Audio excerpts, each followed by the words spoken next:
Selagi menunggu teman kalian menempelnya, hari ini apakah ada yang tidak masuk? Iya, Bu. Baik.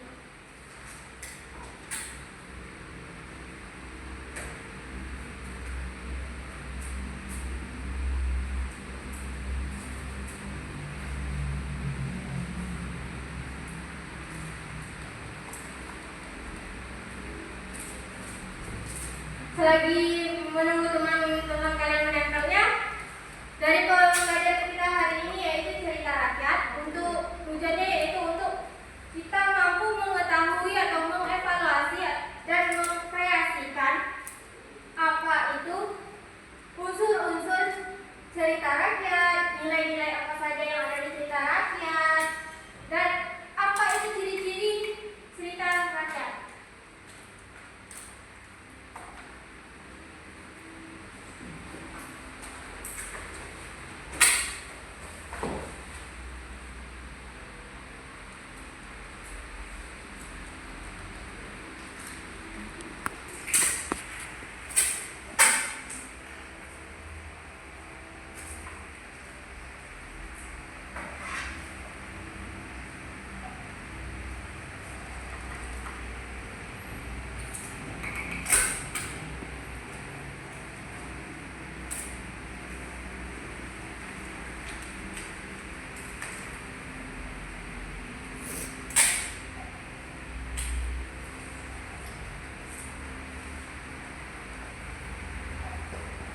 Baik, yang pertama yaitu cerita rakyat.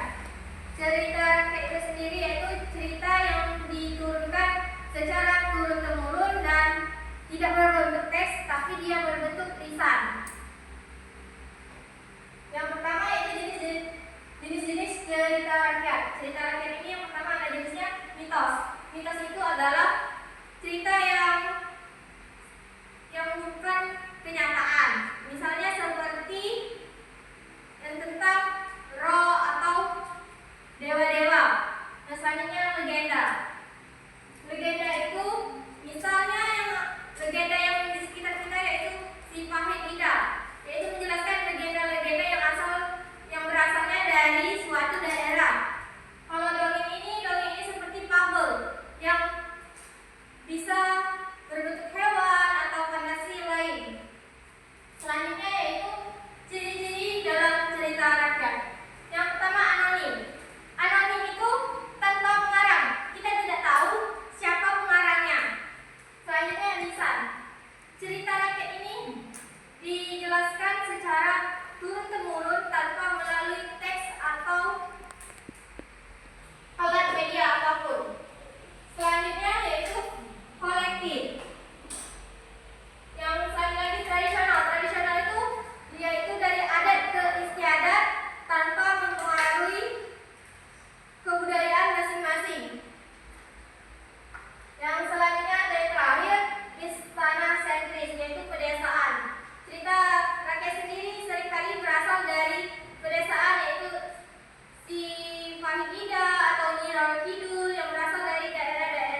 pertanyaan yang bagus.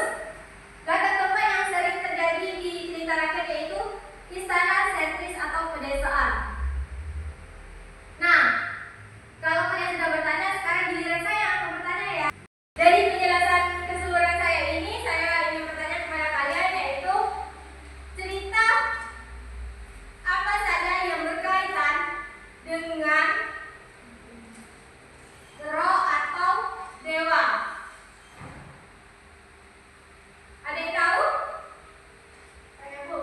Ya, kepada sini silakan. Menurut suci yang termasuk cerita yang roh atau dewa itu Nyi Roro Kidul. Nyi Roro Kidul. Maksudnya